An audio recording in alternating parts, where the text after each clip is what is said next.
శ్రీరామ్ జై శ్రీరామ్ జై శ్రీరామ్ జై శ్రీరామ్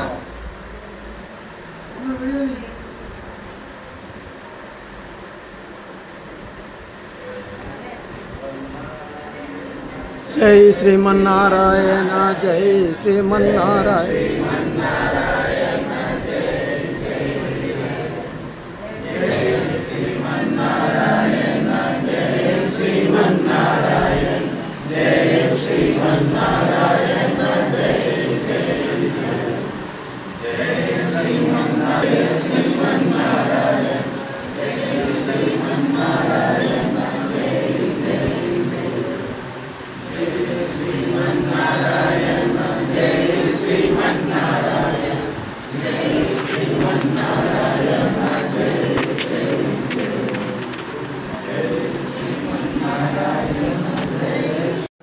పర్మిషన్ కావాలి.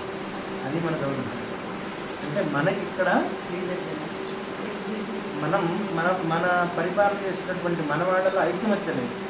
ఐకమత్యక లేకపోవడం వల్లనే పరాయి దేశం వాడు మన దేశంలోకి వచ్చి నువ్వు హిందుత్వానికి దగ్గర ఉండి మరీ కాలుస్తుంది. అది మన గవర్నమెంట్.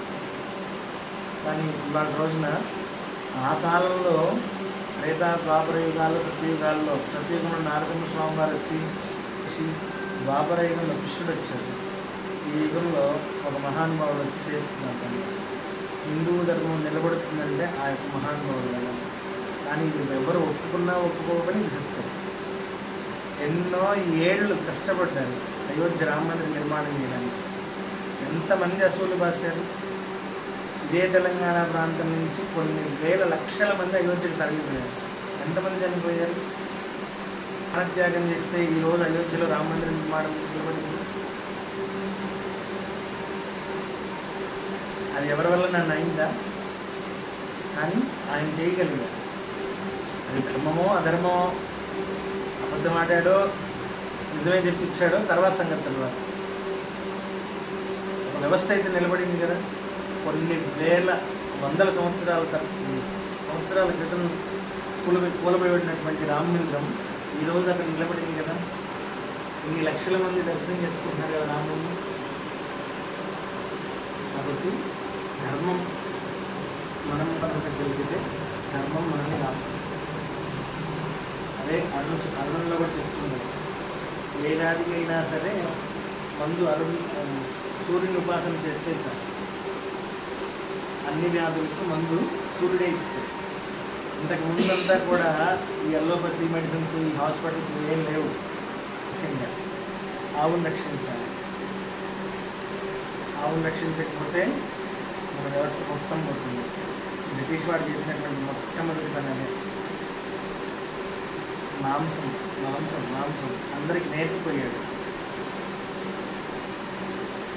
ఆదివారం వచ్చిందంటే మాంసం తెచ్చుకోవడమే. అది తప్పు, చాలా తప్పు.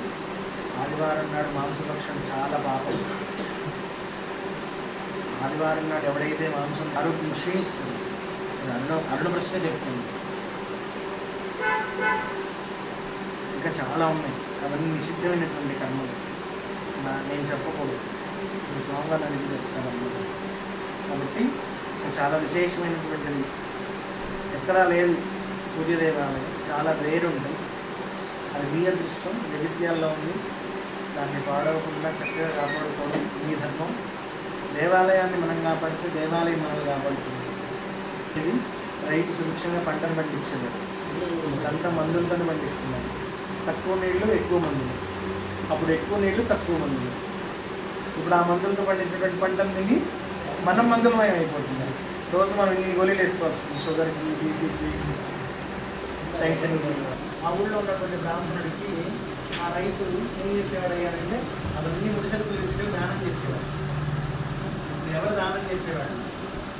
యజ్ఞదాన తపస్సుగా పావనాన్ని. ఎటువంటి దానాలు ఉన్నాయి? చాలా దానాలు ఉన్నాయి. అన్నదానం పెట్టచ్చు, ఇంకా ఎవరికి వస్త్రదానం చేయొచ్చు. నాకు పిల్లలు అడుగుతాను. స్వామి స్వామి అది చేయొచ్చు. నాకు నేను అడగలేదు.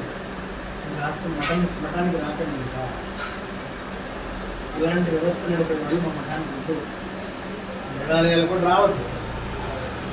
అలాంటి వాళ్ళు దేవాలయాలకు వచ్చిన ఆవిడ చూసి ఇంకొక పక్కన ఆవిడ నేర్చుకుంటుంది, పక్కన ఆవిడ నేర్చుకుంటుంది.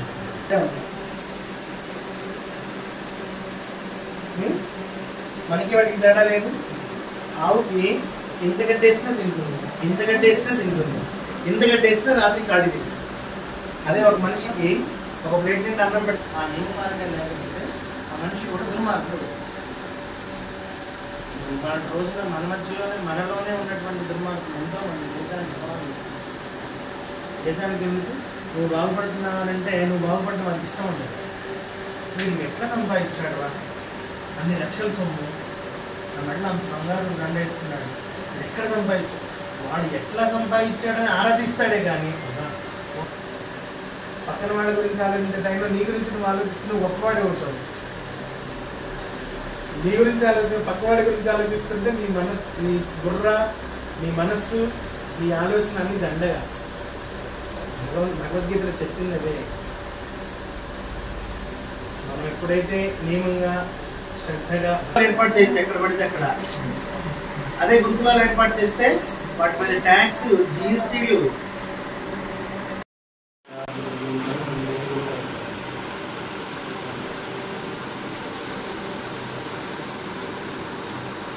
మనకి ఉన్నటువంటి పురాణాల్లో 18 పురాణాలు ఉంటాయి. ఆ 18 పురాణాల్లో కూడా అరుణ పురాణం అది ఎవరికి తెలియనటువంటి విషయం. మనకు చాలా పురాణాలు కానీ ఇప్పుడు మనకు అందుబాటులో ఉన్నటువంటి అష్టాదశ పురాణాలు మాత్రమే అందుబాటులో ఉన్నాయి. వాటిలో ఒకటి అరుణుడి కోసం, అంటే ఓన్లీ సూర్యుడి కోసం వెళ్ళిపోయినటువంటి ఒక పురాణం. అది చాలా విశేషమైనటువంటి పురాణం. ఒక మనిషి యొక్క జీవిత కాలంలో ఎంత వయసు ఉంటే అంత వయసులో వాడు ఏ జబ్బునా పడకుండా ఉండాలంటే సూర్యోపాసన చేయాలి. ఆదివారం రోజున ఎటువంటి నిషిద్ధమైనటువంటి కర్మలను చేయకూడదు.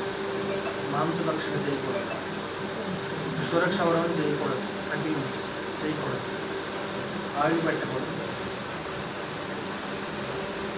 ఆ రోజున ఉప్పు దానం ఇవ్వకూడదు, తీసుకోకూడదు. ఒకరింటికి ఉప్పు మనం తీసుకురాదు. ఇట్లా చాలా మర్మాలు ఉన్నాయి. అవి తెలియక మన నిత్యకృత్యమైనటువంటి మన జీవితం చాలా కష్టపడుతుంది. ఇవాళ రోజున హైదరాబాద్లందరూ కూడా బ్రిటిష్ యొక్క ఆదివారం హాలిడే దానికి మనం అలవాటు ఉంది. మనకు ఆదివారం అది హాలిడే, శుక్రవారం హాలిడే. పూర్వం నుంచి శుక్రవారమే హాలిడే. ఎందుకంటే ఆ రోజు లావాదేవీలు జరగకూడదు కాబట్టి పూర్వం వైశ్యులందరూ కూడా వైశ్యోధన సమృద్ధయ్యాక వైశ్యులు చేయవలసినటువంటి కర్మలేంటి? మనకు 4 వర్ణాలు ఉన్నాయి. సాధువర్ణం మయా కృత గుణకర్మ విభాగశ. కులాలు లేవండి, వర్ణాలు మాత్రమే ఉన్నాయి. 4 వర్ణాలు మాత్రమే ఉన్నాయి. ఆ 4 వర్ణాలు ఏంటయ్యా అంటే బ్రాహ్మణ, క్షత్రియ, వైశ్య, శూద్ర.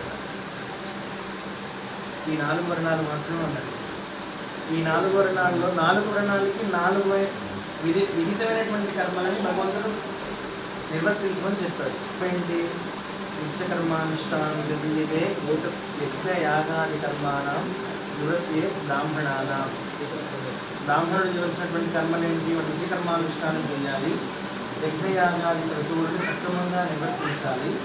నిర్వర్తించిన దాన్ని ఫలితాన్ని భగవంతుడికి అర్పణ చేసి దాని ద్వారా ప్రకృతికి మేలు జరిగేలా చేసి సకాలంలో వర్షాలు పడేలాగా ఆ బ్రాహ్మణుడు వాడి కర్మానుష్ఠానం ఈ బ్రాహ్మణుడి యొక్క విధి. మరి వైశ్యుడి యొక్క విధం గో సంరక్ష వాణిజ్యం, వ్యాపారం చేయాలి, గోవులను సాకడం వైశ్యుడి యొక్క వృత్తి. దాన ధర్మాలు చేయడం వైశ్యుడి యొక్క వృత్తి. ఎందుకంటే వాడు కర్మలు చేస్తున్నాడు కదా, వ్యాపారం చేస్తుంటాడు. వ్యాపారం చేసేటప్పుడు ఒక చిన్న తప్పైనా ఆడతాడు, అబద్ధమైనా ఆడతాడు, ఒక చిన్న మాట అయినా మాట్లాడతాడు. ఇది బాగుంటుంది అని. కానీ వాస్తవంగా అది వాడు వ్యాపారం చేయాలి కదా, వ్యాపారం జరగకపోతే వాడు ఎలా బ్రతకడం? కాబట్టి వ్యాపారంలో ఏదో ఒక చిన్న తక్కువ పొరపాటు చేస్తుంది, దానివల్ల కర్మలు వస్తాయి. ఆ కర్మలను పోగొట్టుకోవడానికి ఆ వైశ్యుడు ఏం చేయాలి? దాన ధర్మాలు చేయాలి. ఎవరికి దాన ధర్మాలు చేయాలి? ఎవడైతే ఈ యజ్ఞకర్మలు చేస్తున్నారో, ధర్మానుష్ఠానాన్ని ఆచరిస్తున్నారో ఆ బ్రాహ్మణుడు రాజ్యం పరిపాలన చక్షుడే అని చెప్పారు. రాజు యొక్క ధర్మం ఏంటి? రాజ్యాన్ని సుభిక్షంగా పరిపాలించవలసిన సుఖమాత్మ. ఇక్కడ చాలా మాటలు వస్తాయి. అంటే శూద్రులు పరిచర్యమే చెయ్యాలా అని అంటారు. అబద్ధం. పరిచర్యం చేయమని చెప్పలేదు. ఈ 3 వర్ణాలు కష్టపడుతున్నాయి కదా, వాళ్ళకి వీళ్ళు సహాయం చెయ్యాలి. ఇప్పుడు వ్యాపారం చేయాలి అని అంటే మ్యాన్ పవర్ కావాలి కదా, కూలివాడు కావాలి, పనిచేసేవాడు కావాలి, ఎత్తేవాడు కావాలి. ఇప్పుడు బ్రాహ్మణుడు చేస్తాడా? వాడి కర్మ, వాడి అనుష్ఠానం, వాడి పూజ, వాడి విధానం, వాడి దేవాలయం జరుగుతుంది. ఇక వైశ్యుడు చేస్తాడా? వైశ్యుడు నిత్యం ఇప్పుడు వైశ్యుడే ఆ పని చేస్తే, వైశ్యుడే కూర్చుకొని ఎత్తుకొని చేసుకుంటూ ఉంటుంటే వాడు ఎప్పుడు వ్యాపారం చేసేది కష్టం. క్షత్రియుడు రాజు వచ్చి ఆ వైశ్యుడి దగ్గర కూర్చొని వ్యాపారం చేస్తుంది, క్లీన్ చేసి ఇవన్నీ ఎత్తుతాడా? లేదు కదా. అందుకని శూద్రుడు యొక్క ధర్మం ఏంటయ్యా అంటే పరిచర్య. అంటే అక్కడ పని చేయమని చెప్పబడింది, దాసోహం అని మనం అనలేదు. ఇక్కడ పని చేస్తే ఆ పనికి తగ్గట్టు వాడికి జీతం ఇస్తాడు, వాడు వాడి యొక్క జీవితాన్ని వాడు గడుపుతాడు. ఈ 3 వర్ణాలు వారు చేస్తున్నటువంటి కర్మలను, కామ్య కర్మల, కామ్య అకామ్య కర్మలకి వాళ్ళు సేవ చేస్తూ ఉంటారు. సేవ చేస్తూ ఉంటే ఆ సేవ చేసిన తర్వాత వచ్చినట్టు పంచుకోమని చెప్పబడిన ధర్మం. మరి అటువంటి ధర్మాన్ని వాళ్ళు ఎవరు పరిపాలన చేస్తున్నాం మనం? బ్రాహ్మణుడు చేయవలసిన పని బ్రాహ్మణుడు చేస్తున్నాడా? క్షత్రుడు చేయవలసిన పని క్షత్రుడు చేస్తున్నాడా? వైశ్యుడు చేయవలసిన పని వైశ్యుడు చేస్తున్నాడా? అన్ని చిన్న భిన్నం ఎందుకైపోయాడని ధర్మ పరిపాలన ధర్మం నిషిద్ధమైంది. అయితే రేపు ద్వాపర యుగాల్లో, ద్వాపర యుగంలో కృష్ణుడు చెప్పాడు ఇలాగే బ్రతకాలి అని. దానికంటే ఉన్నటువంటి త్రేతాయుగంలో రాముడు చెప్పాడు ఇదే ధర్మము, ఇదే న్యాయము, రామో విగ్రహవాన్ ధర్మ, రాముడు అని చెప్పాడు. మరి సత్యయుగంలో ఎంతోమంది ఋషులు, సత్పురుషులు, సాక్షాత్తు వైకుంఠంలో ఉన్నటువంటి నారాయణుడే దశావతారాలకి సత్యయుగం, ఈ త్రేతాయుగానికంటే సత్యయుగంలో భక్తులందరినీ జనులందరినీ రక్షిస్తూ వచ్చు. మరి కలియుగంలో వాళ్ళు చూసారా ఎంత కష్టం వచ్చింది? హిందూగా బ్రతకాలి అని అంటే, హిందూగా బ్రతకడం ఎంత కష్టమో తెలుసా? నిన్న చూడండి పహల్గామ్లో జరిగినటువంటి ఒక చిన్న సంఘటన. వాడు నువ్వు హిందువా అని కాల్చాడు. మనం ఎక్కడున్నాం? మనం భారతదేశంలోనే ఉన్నామా? వేరే ఏదైనా కంట్రీలో ఉన్నామా?